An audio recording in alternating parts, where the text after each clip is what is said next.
50க்கும் மேற்பட்ட பெண்கள் 8000த்திற்கும் மேற்பட்ட ஆபாச வீடியோக்கள் சேலத்தில் மீண்டும் ஒரு பொள்ளாச்சி சம்பவம் அப்படிங்கிற தலைப்பில் தான் இந்த காணொளி இருக்க போது. தமிழக வெற்றி கழகத்தினுடைய நிர்வாகியாக இருக்கக்கூடிய மணிகண்டன் தான் இப்படிப்பட்ட ஒரு கேடுகட்ட கேவலமான செயலில் ஈடுபட்டிருக்கான்.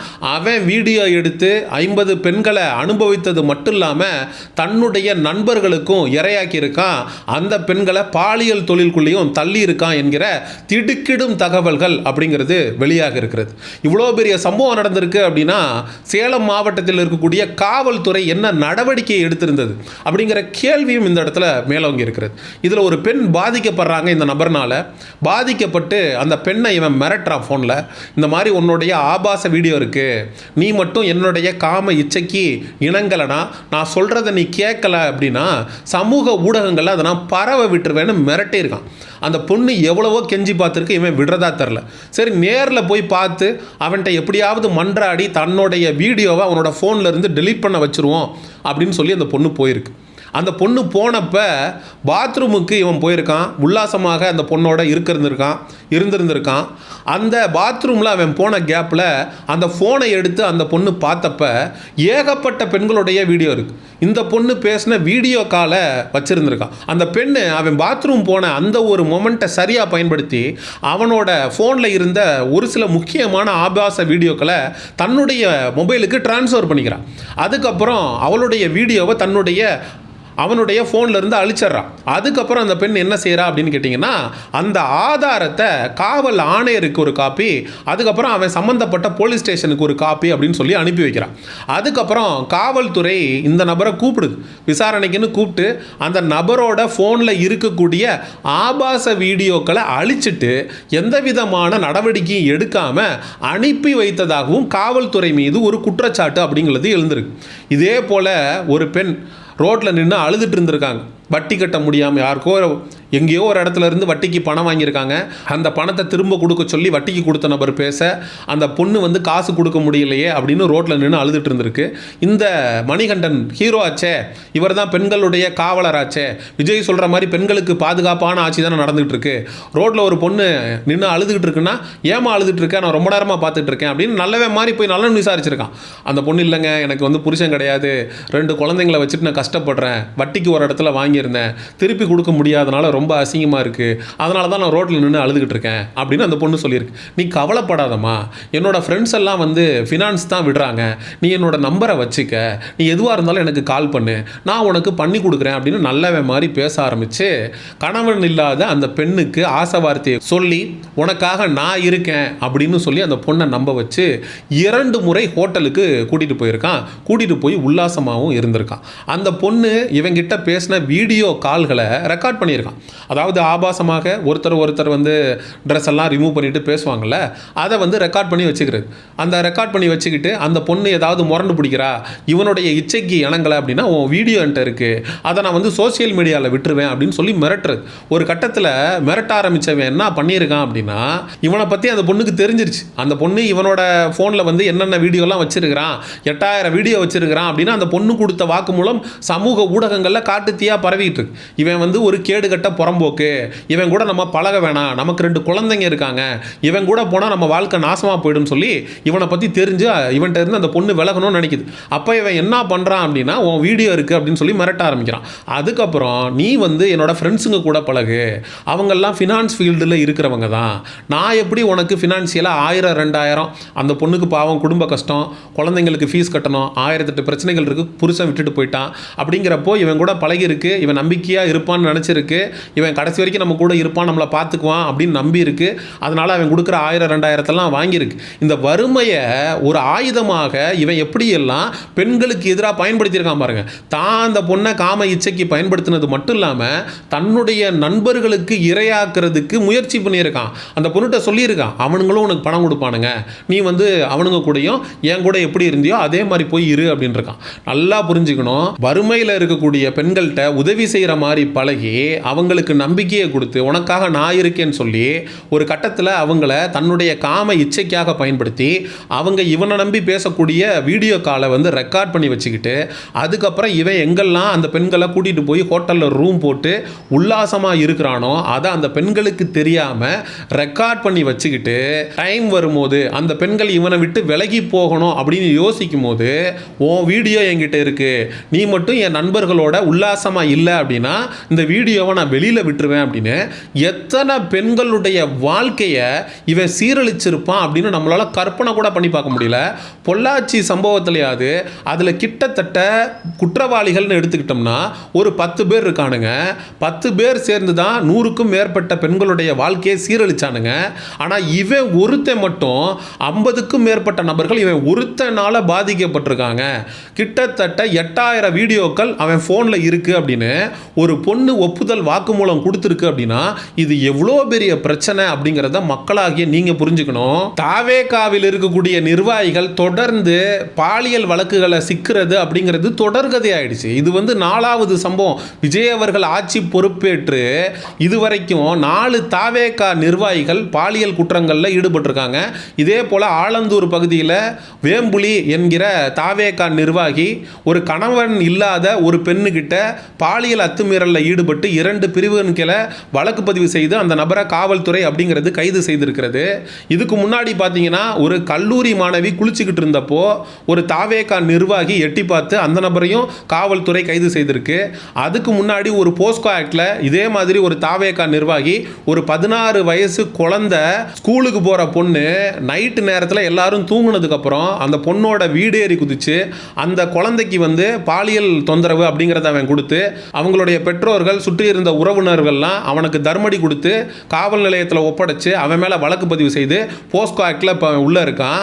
இதெல்லாம் ஒரு பக்கம் இருக்க இப்போ 50க்கும் மேற்பட்ட நபர்கள் ஒரே ஒரு தாவேகா நிர்வாகினால் பாதிக்கப்பட்டிருக்காங்க அப்படிங்கிறது மிகப்பெரிய அளவில் தமிழக அரசியலில் ஒரு பரபரப்பு அப்படிங்கிறத ஏற்படுத்தியிருக்கு. ஒரு பொண்ணு எங்கேயாவது பாதிக்கப்பட்டாலே அதுக்கு எதிராக நம்ம குரல் கொடுப்போம். ஆனால் வறுமை, கணவன் இல்லாமல் கஷ்டப்படக்கூடிய பெண்கள், எளிய பின்புலத்திலிருந்து வரக்கூடிய பெண்கள் நாளைக்கு ஒரு பிரச்சனைனா காவல் நிலையத்துக்கோ இல்லை வேறு இடத்துக்கோ போய் ஒரு ஆணுக்கு எதிராக போராட முடியாத பெண்கள், இயலாமையில் இருக்கக்கூடியவங்க, அறியாமையில் இருக்கக்கூடியவங்க, இவங்களை எல்லாம் குறி வச்சு மல்லிகை கடை வச்சு நடத்தியிருக்கிறான் இந்த பரதேசி. அந்த மல்லிகை கடைக்கு அதிகமாக பெண்கள் ஜாமான் வாங்க வருவாங்க. அவங்களுக்கு என்ன உதவி வேணும், அவங்களுக்கு என்ன பிரச்சனை, அவங்க வீட்டில் கணவன் அவர்களை வந்து கொடுமைப்படுத்துறாரா, சண்டை போடுறாரா, நீங்கள் கவலைப்படாதீங்க உங்களுக்காக நான் இருக்கேன், வாசனைக்கர் நாங்கள் இருக்கோம் அப்படிங்கிற மாதிரி பெண்களுக்கு வந்து ஹோப்ஸ் கொடுத்து குறிப்பாக கல்யாணமான பெண்களை டார்கெட் பண்ணி இவன் வீடியோ எடுத்து இந்த மாதிரி எல்லாம் மீறி கீழ்த்தனமாக நடந்திருக்கான் அப்படின்னா காவல்துறை அவனை விசாரணைக்கு அழைச்சி முதல்ல அவனோட ஃபோனை சீஸ் பண்ணியிருக்கணும். அதில் எத்தனை பெண்கள் பாதிக்கப்பட்டிருக்காங்க அப்படின்னு பார்க்கணும். அதில் கல்யாணமான பெண்கள் எத்தனை பேர், கல்யாணம் ஆகாத பெண்கள் எத்தனை பேர், 18 வயசுக்கு கீழே இருக்கக்கூடிய பெண்கள் யாராவது இருக்காங்களா அப்படிங்கிறத முழுவதுமாக காவல்துறை ஆய்வு பண்ணி அவன் மேலே எஃப்ஐஆரை போட்டு ரிமாண்ட் பண்ணி ஆதாரங்களை கோர்ட்டில் சப்மிட் பண்ணி இவன் பண்ண பாலியல் குற்றங்களுக்கு காவல்துறை தண்டனை வாங்கி கொடுக்குமா அப்படின்னு பார்த்தா காவல்துறை இவன் ஃபோனில் இருக்கக்கூடிய வீடியோவை டெலீட் பண்ணிட்டு நீங்கள் போயிட்டு வாங்க அப்படின்னு அனுப்பி வைக்குது அப்படிங்கிறது தான் காவல்துறை மேலே இருக்கக்கூடிய குற்றச்சாட்டாக இருக்குது. இதை ஒரு சாமானியம் பண்ணியிருந்தா காவல்துறை ஜட்டியோட அவனை உள்ளே உட்கார வச்சுருந்துருக்கும். ஆனால் இவன் தாவேகாவில் பொறுப்பில் இருக்கிறான், நிர்வாகியாக இருக்கிறான், இவன் மேலே நம்ம வந்து என்ன ஆக்ஷன் எடுக்கிறது, ஆளுங்கட்சி பிரமுகராக இருக்கானே அப்படிங்கிறதுனால இவனுங்க அதை ஒரு அட்வான்டேஜாக எடுத்துக்கிட்டு தமிழ்நாடு முழுவதும் பெண்களுக்கு எதிராக இந்த தாவேகா நிர்வாகிகள் அத்துமீறி பாலியல் குற்றங்களில் ஈடுபடுவது அப்படிங்கிறது தொடர்கதை ஆயிடுச்சு.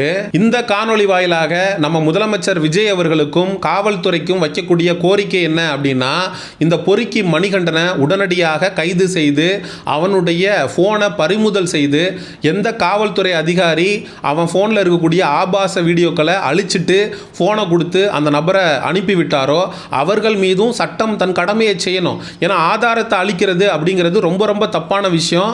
அவன் எத்தனை பெண்களை மிரட்டி இருக்கான், எத்தனை பெண்களை வந்து பாலியல் தொழிலுக்குள்ளே தள்ளி இருக்கான், தன்னுடைய நண்பர்களுக்கு இரையாகி இருக்கான் அப்படிங்கிறத முழுவதும் ஆய்வு செய்யணும். இந்த ஃபோனில் வந்து சீப்படுத்து ஒளியை வச்சுக்கிட்டா கல்யாணம் நின்று போயிடும் அப்படிங்கிற மாதிரி ஒரு ஃபோனில் இருந்து ஒரு வீடியோவை டெலீட் பண்ணிட்டா அதை திரும்ப ரெக்கவர் பண்ண முடியாது அப்படின்லாம் கிடையாது. ஏகப்பட்ட ரெக்கவரிங் சாஃப்ட்வேர்ஸ் இருக்குது. அந்த ரெக்கவரிங் சாஃப்ட்வேர்ஸை யூஸ் பண்ணி காவல்துறை அவன் ஃபோனில் இருக்கிற டேட்டாஸை ரெக்கவர் பண்ணி எத்தனை பெண்கள் இவனால் பாதிக்கப்பட்டிருக்காங்க. பெண்களுக்கு எதிராக வீடியோ எடுப்பது, தன்னுடைய நண்பர்கள்ட்ட வந்து விபச்சாரத்திற்கு அந்த பெண்களை தள்ளுவது என்று ஏகப்பட்ட செக்ஷன்ஸு கீழே அவன் மேலே வழக்கு பதிவு செய்து நியாயமாக பார்த்தா இவனை மாதிரியான ஆட்கள் மேலே தான் குண்டாஸ் போட்டு வருஷ கணக்கில் வெளியில் வர முடியாத அளவுக்கு முடக்கணும். ஏன்னா இவனுங்கள்லாம் சமுதாயத்தை பிடித்திருக்கக்கூடிய சனி. பெண்கள் தயவு செஞ்சு எச்சரிக்கையாக இருங்க.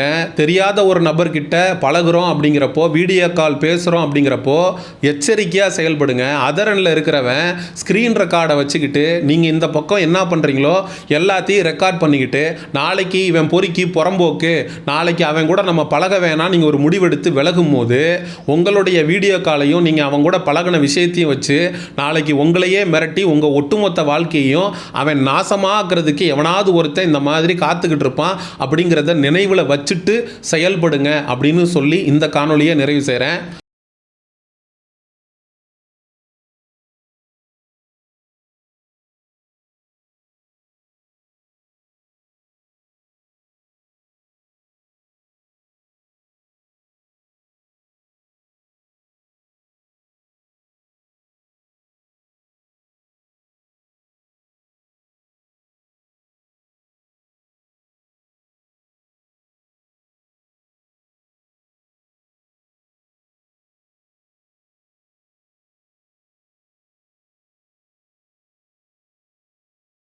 சேலத்தில் இப்படி ஒரு கொடூர சம்பவம் நடந்திருக்கிறத பற்றி மக்களாகிய நீங்கள் என்ன நினைக்கிறீங்க?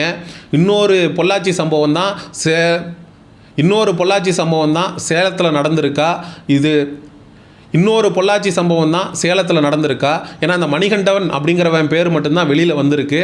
அந்த மணிகண்டனுடைய நண்பர்கள் யார் யார், இவன் பழகின பெண்களை எத்தனை பேருக்கு இவன் விருந்தாக்கியிருக்கான்?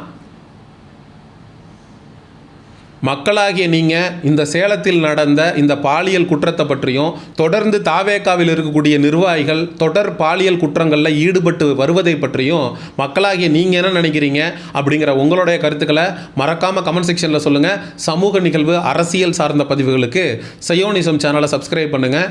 அடுத்த ஒரு காணொலி பதிவில் சந்திப்போம். நன்றி, வணக்கம்.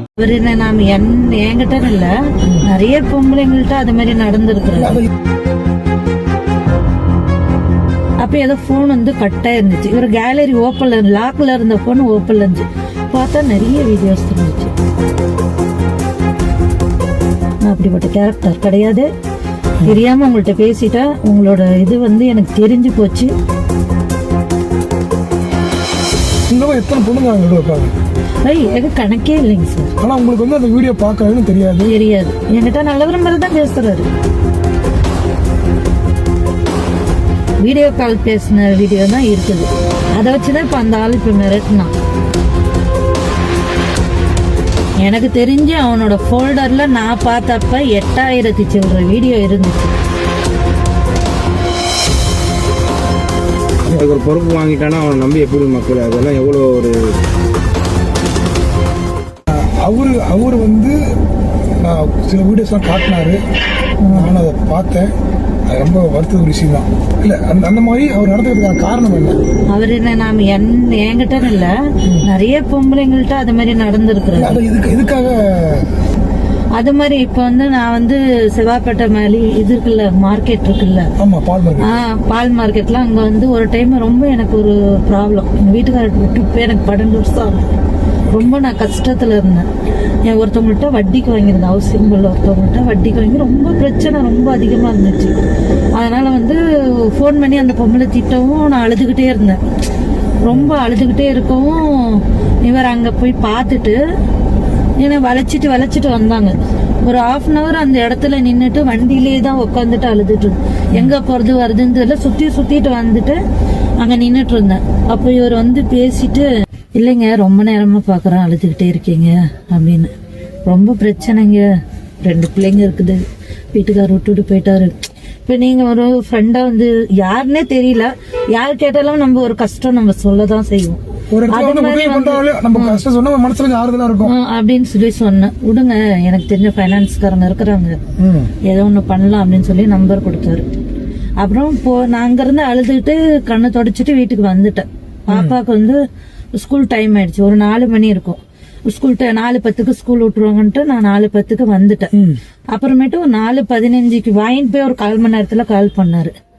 எங்கங்க வீட்டுக்கு போயிட்டீங்களா, எங்க இருக்க உங்க வீடு அப்படின்னு. இல்லைங்க, நான் இங்க இதுகிட்ட இருக்கிறேன், பட்டகோவில் தாண்டி இருக்கிறேன், சிங்கமெத்தை தாண்டி தான் எங்க வீடு, நாராயண் நகர்ல அங்க இருக்கிறேன், ஏங்க என்னங்க அப்படின்னு.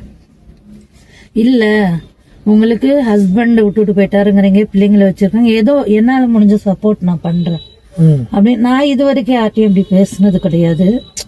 என்னோட ஒரு சுச்சுவேஷன் அப்படி, புரியுதுங்களா? எனக்கு கடன் பிரச்சனை, ஏன்னா தாங்க முடியல. நானா வட்டிக்கு மேல வட்டி கொடுத்துட்டேன். ரொம்ப ரொம்ப பச்சை பச்சையா பேசுவோம், ரொம்ப மனசு கஷ்டமாயி சரி ஏதோ ஒரு பார்த்தாங்க, பேசுனாங்க, நம்மளுக்கு பிடிச்சிருக்க போல இருக்கு, சரி ஏதோ ஒண்ணு பேசுறான் அப்படின்னு சொல்லி பேச ஆரம்பிச்சதுதான் இது. ஓகே, நமக்கு ஒரு ஆதரவு இல்ல, நம்ம ஒரு ஆதரவு ஒரு சப்போர்ட் பண்றேன். இப்ப வந்து ஒருத்தங்க பேசுனாங்கன்னா ஒரு நம்பிக்கை வரலாம், அது மாதிரி நம்பிக்கை வர மாதிரி பேசினாப்ல. பேசினாரு, பிடிச்சாரு, அப்புறம் வீடியோ கால் பண்ணாரு, பேசினாரு, பிடிச்சாரு. அப்புறம் ஒரு இடத்துக்கு வர சொன்னார். சரி போனா ஒரு 2 டைம் போனேன், வந்தேன். எனக்கு வந்து ஒரு போனா ஒரு 2000 5000 ரூபாய் அப்போதைக்கு இந்த பிள்ளைங்களுக்கு மேனேஜ் பண்ண ஒரு சப்போர்ட்டுக்கு எனக்கு இருந்துச்சு. வாங்கிட்டு ஒருத்தவங்ககிட்ட இல்லைன்னு சொல்லக்கூடாது, எனக்கு சப்போர்ட் இருந்துச்சு. போன வந்து எல்லாமே ஓகே. ஒரு டைம் போன நீங்க வந்து அது பணத்துக்காக பண்ணல, அவர் அன்பு காட்டினா அதுக்காக. ஒரு அன்புக்கு ஒரு எங்களோட சுச்சுவேஷன் ரெண்டுமே இல்ல, சுச்சுவேஷன் இருந்தாலும் ஒரு நமக்கு யாரும் பேசுறதுக்கு ஆள் இல்ல. புரியுதுங்களா? நம்ம இருக்கீங்க, ஓகே, உங்களுக்கும் ஏன்னா 2 பொண்ணுங்க இருக்கிறாங்க. நம்ம பொண்ணுங்க பேர் கேட்ட கூட நான் இது வரைக்கும் யார்ட்டையும் அது மாதிரி பேசுனது இல்ல. பேசுனது ஃபர்ஸ்ட் அவரு தான், முடிஞ்சதும் அவரு தான். அவரை ஒரு நாள் கூப்பிட்டாரு, போயிருந்தேன். போயிட்டு ஓமலூர் இருக்குல்ல, அங்க பாருங்க, ஒரு இந்த பாலம் ஏறினவுடனே லெஃப்ட் சைடு ஒரு ரூம் இருக்கு பாருங்க, பெங்களூர் பைபாஸ்ல லெஃப்ட் சைடு. அங்க போன தெரியல ஆபீஸ். போனப்ப இவர் வந்து ரெஸ்ட் ரூம் போயிருந்தாரு. அப்ப ஏதோ போன் வந்து கட்டா இருந்துச்சு. இவர் கேலரி ஓப்பன்ல, லாக்ல இருந்த போன் ஓப்பன்ல இருந்துச்சு. பார்த்தா நிறைய வீடியோஸ் இருந்துச்சு. என்னோட வீடியோஸ், இப்ப வந்து வீடியோ கால் பேசின வீடியோஸ் எல்லாம் வச்சிருந்தாரு. எனக்கு ரொம்ப அப்படியே பார்த்தோன்னா ரொம்ப கஷ்டமா போயிடுச்சு. என்ன பண்ண, நானே வந்து என்னோட வீடியோஸ் எல்லாம் டிலீட் பண்ணிட்டு, நான் தெரிஞ்சவங்களுக்கு கொஞ்சம் ஃபார்வர்டு பண்ணிட்டு, அவங்க நம்பரும் டிலீட் பண்ணிட்டு, அதுக்குள்ள ஒரு வருது பார்த்தோன்னா போனை வச்சுட்டேன். அப்புறம் அன்னில இருந்து அவர்கிட்ட பேசுறது குறைச்சிக்கிட்டேன். ஒரு 6 மந்த் ஆயிருக்கும், பேசவே கிடையாது. அப்புறம் திடீர்னு ஒரு நாள், இப்போ ஒரு மாசம் 2 மாசத்துக்கு முன்ன அவர் நம்பர் நான் பிளாக்ல போட்டுட்டேன். நம்பர்ல பிளாக்ல தான் இருக்குது, பிளாக்ல போட்டுட்டேன். அப்புறம் திடீர்னு போன் பண்ணி, உனக்கு என்ன, ஏன் என்கிட்ட பேச மாட்டேங்கிற, சரி என்கிட்ட பேசலாம் பரவாயில்ல, எங்க ஃப்ரெண்டுங்கள்ட்ட பேசு, உனக்கு சப்போர்ட் பண்ணுவாங்க அப்படின்னா. நான் ஒரே வார்த்தை சொல்றேன், நான் அப்படிப்பட்ட கேரக்டர் கிடையாது. தெரியாம உங்கள்ட்ட பேசிட்டேன், உங்களோட இது வந்து எனக்கு தெரிஞ்சு போச்சு, என் பிள்ளைங்களுக்காக நான் விலகிக்கிறேன், வேணாம் அப்படின்னு சொல்லி நான் அன்னில இருந்து பேசுறது இல்லை. இல்ல, அவர்தான் உங்களுக்கு மிரட்டினாரா வீடியோ? ஆமா, நான் என்ன சொல்றாரு, நீங்க வந்து என் ஃப்ரெண்டுங்கள்ட்ட பேசி நான் சொல்றதை கேட்கல அப்படின்னா உன்னோட அவர் போன்ல நான் டிலீட் பண்ணிட்டேன். நான் அவர் வச்சிருக்கிறாருன்னு நினைச்சு அவர் பேசினாரா என்னன்னு தெரியல, டிலீட் பண்ணது எனக்கு தெரியும், புரியுதுங்களா? அதனால வந்து நான் அந்த வீடியோ வந்து ஏதாவது பண்ணிவிடுவேன். ஆனா பயங்கர வல்கரான வீடியோ எல்லாம் வச்சிருக்கிறாரு. உங்க எத்தனை பொண்ணுங்க அங்க வைப்பாங்க? ஏக கணக்கே இல்லைங்க சார். ஆனா உங்களுக்கு வந்து அந்த வீடியோ பாக்குறாருன்னு தெரியாது? தெரியாது. என்கிட்ட நல்லவர மாதிரி தான் பேசுறாரு. Okay okay. ஒரு நம்பிக்கை, ஒரு 10 பேர்கிட்ட போயிட்டு வந்தா நமக்கு எப்படிங்க தெரியும்? நம்ம ஒரு இடத்துல அவர்கிட்ட ஏதாவது போலீஸ்காரங்க பேசுறாங்களா இல்ல இப்படி? நமக்கு தெரியாதுங்க. Okay okay. அவர் கட்சியில தான் இருக்காரா? டிவிகேல இது பண்ணிட்டு இருந்தாரு, அது தெரியும். மத்தபடி எனக்கு டீட்டெயிலா அவர் பக்கம், நான் வந்து மளிகை கடை வச்சிருக்கேன், புள்ளவரில் இருக்கிற அந்த பக்கம் என்ன கூட்டு போனதுல வச்சிருக்காரு மளிகை கடை. அங்க போய் மளிகை கடை மணின்னு சொன்னா எல்லாத்துக்குமே தெரியும் அப்படின்னு சொல்லி இருக்கிறாரு. ஆனா எனக்கு கூப்பிட்டு எல்லாம் போனது இல்ல. ஏன்னா தெரிஞ்சதான் நம்ம தெரியுதுன்னு சொல்ல முடியும், தெரியாத விஷயத்த தெரியாதுன்னு தானே சொல்ல முடியும். இதுதான் நடந்த விஷயம். நீங்க பாத்தீங்கல்ல வீடியோஸ், அதுல வந்து எல்லாமே மேரிடான போய் அன்மேரிட் இருந்தாங்களா, எப்படி இருந்தாங்க? எல்லாம் கலந்துதான் இருந்தாங்க. இல்ல டக்குன்னு பார்க்க முடியல ரொம்ப நேரம். நான் பார்த்தவரையும் சொல்றேன், அதுல வந்து ஒரு பொண்ணோட ரிலேஷன்ஷிப்ல இருக்கிற மாதிரி ஒரு வீடியோ இருக்கு. ஒரு 4-5 பொண்ணுங்களுடைய வீடியோ கால்ஸோட வீடியோஸ் வச்சிருக்காப்புல. பட் ஆனா எனக்கு ஏன் இதில் உங்கள்ட்ட கேட்கறேன்னா, அவங்க கூட அந்த ஒன்றா இருக்க மாதிரி வீடியோவாக இருக்கட்டும், இல்லை ஃபிசிக்கலாக இருக்கிற மாதிரி வீடியோவாக இருக்கட்டும், இல்லை செல்ஃபோனில் பேச வீடியோ இருக்கட்டும், அவங்க பிடிச்சி பேசுகிற மாதிரி தான் ஃபீல் ஆகுது. அவங்க பிடிச்சி தான் பேசுகிறாங்க. ஏன்னா இப்போ நான் ஒரு வீடியோ கால் பண்ணி காட்டினா அந்த அளவுக்கு, பட் ஆனால் அந்த அளவுக்கு உங்களுக்கு நம்பிக்கை கொடுத்து உங்களுக்கு ஆமா, உண்மை பேசுகிறாங்க. அதுதான் நம்பிக்கை. நான் இருக்கிறேன்னு சொல்ற பட்சத்துல அதை நம்பிதான் நான் பேசினேன். சார் நாங்கள் கேட்குற வரைக்கும் இந்த 2-3 விஷயம் நிறைய பேர் அதில் வீடியோ வெளியே தெரிஞ்சு செத்துருவாங்க, யாருக்கும் தெரியாமல் எடுத்துருவாங்க. ஆனா நல்ல வேளை கடவுள் என்ன வந்து எங்க அல்லா காப்பாத்தினது. வேற மாதிரி ரிலேஷன்ஷிப்போட வீடியோ இல்ல, வீடியோ கால் பேசின வீடியோ தான் இருக்குது. அதை வச்சுதான் இப்ப அந்த ஆள் இப்ப மிரட்டினான். நீங்க இது இன்னும் போலீஸ்க்கு போகல நீங்க? இல்ல, ஒரு டைம் வந்து ஃபுல்லா பப்ளிக் இது மாதிரி சிஎம்க்கு ஒரு பெட்டிஷன் போட்டிருந்தோம். ஓகே. ஒரு 6 மந்த்க்கு முன்னாடி. Okay okay. அதுக்கு எந்த ரெஸ்பான்ஸ் இல்ல, சரின்னு விட்டுட்டேன். அவருமே நானும் அமைதியா இருந்தேன். இப்ப திடீர்னு இப்ப போன் பண்ணி இப்ப வேற நம்பர்ல இருந்து போன் வரவும் இல்ல, நீ என் ஃப்ரெண்டுங்கள்ட்ட பேசு பழகு. உங்களுக்கு அவன் எத்தனை நாள் பழக்கம்? ஒரு 1.5 வருஷத்துக்கு மேல. இப்ப 6 மாசமா டச்சே கிடையாது. இப்ப ஒரு 2 மாசத்துக்கு முன்னதான் போன் பண்ணி, அதுவும் வேற நம்பர் புதுசா வரவும் தான் நான் எடுத்தேன். இப்ப இந்த இதுல பாதிக்கப்பட்ட பெண்கள் உங்களுக்கு வேற தெரியுமா இல்ல தெரியாதா? இல்ல, எனக்கு யாரும் தெரியாது. அப்ப யாருக்கும் தெரியாம பாத்துக்கிறாங்க. ஆமா, யாரு என்ன. ஆனா அந்த மூஞ்செல்லாம் நான் பார்த்த மாதிரி கிடையாது. நான் வீடியோ பார்த்த வரைக்கும் பார்த்த மாதிரி தெரியும். ஆனா உங்களை வந்து வீட்டுக்கு கூட்டு போல, ஹோட்டல் தான் கூட்டு போயிருக்காங்க. நீங்க சொன்னீங்க 2 டைம் அது மாதிரி போய் பார்த்து வந்துட்டு, 2 டைம் ஹோட்டல் தான் போனீங்களா இல்ல ஒரே ஹோட்டல் வேற ஹோட்டலா? இல்ல, ஃபர்ஸ்ட் இங்க இருக்குது இல்ல, அதான் சொன்னல ஓமலூர், அங்க ஒண்ணு. இது இருக்குல்ல மேட்டூர் போறோம்ல, ஆமா, மேட்டூர் கிட்ட ஒரு கம்பெனி இருக்குல்ல, ரைட் சைடு ஒரு கம்பெனி. அது பாருங்க, அந்தாண்ட லெஃப்ட் சைடு ஒரு சின்னதா ஒரு ஹோட்டல் மாதிரி இருக்காது, ரூம் மாதிரி அவைலபிள் இருக்கும். அங்க ஒரு டைம் கூட்டு போயிருக்கேன். அவன் வீடு புலாவரின்னு தெரியும். ஆனா அவன் வீட்டை பக்கமோ ஃபேமிலி விஷயமோ எதுவுமே என்கிட்ட ஷேர் பண்ணல. நம்ம ஏமாந்த மாதிரி வேற பொண்ணு ஏமாறக்கூடாது, யாரும் கஷ்டப்படக்கூடாது. நிச்சயமா. ஏன்னா அதாவது ஒரு பண உதவி பண்ணி அவங்களுடைய டிராபேக்கை வந்து மைனஸ் வச்சுக்கிட்டு பயன்படுத்திக்கிட்டு. பட் ஆனா நீங்க பார்த்ததுல எத்தனை வீடியோ இருக்கும் ஒரு அப்ராச்மெண்டா? எனக்கு தெரிஞ்சு அவனோட ஃபோல்டர்ல நான் பார்த்தப்ப 8000 சில்லற வீடியோ இருந்துச்சு. அதுல நான் பார்த்தது ஒரு 100 வீடியோ பக்கம் தள்ளி தள்ளி. எல்லாமே வேற பொண்ணுங்க தான், எல்லாம் டிஃபரெண்ட் தான். Okay okay. ஆனா அவன் பிளான் பண்ணி தான் ஒவ்வொரு பண்ணிட்டு இன்ஸ்டாகிராம்ல இருப்பான்னு நினைக்கிறேன். அந்த இன்ஸ்டா ஐடி தான் கொஞ்சம் பார்த்து அனுப்புங்க. இருப்பான்னு நினைக்கிறேன் நானு. ஏன்னா நானு அவன்கிட்ட பேசுற வரைக்கும் எனக்கு அந்த இன்ஸ்டாகிராம் மைண்ட் வரல. இப்ப பக்கமா தான் யோசிக்கிறேன், இன்ஸ்டாகிராம்ல இருந்து இவன் பொண்ணுங்களை செலக்ட் பண்றானே என்னன்னு எனக்கு ஒரு டவுட். அப்படிப்பட்டவன விடக்கூடாது. இப்ப இப்படிப்பட்டவங்கள்ட்ட சின்ன பிள்ளைங்கள்ட்ட கூட ஏன் தப்பு பண்ண மாட்டான் அவன்? அவனை விடாதீங்க, எங்கனாலும் நான் வரேன். கண்டிப்பா கான்பிடண்டா நம்பி நீங்க இறங்குங்க. உங்களுடைய பையன் அனுப்பிச்சிங்க, தம்பி அனுப்பிச்சிங்க. நான் அந்த சர்க்கிள் தான் பேசிட்டு இருக்கேன். காலையில இருந்து நான் விட்டேன்.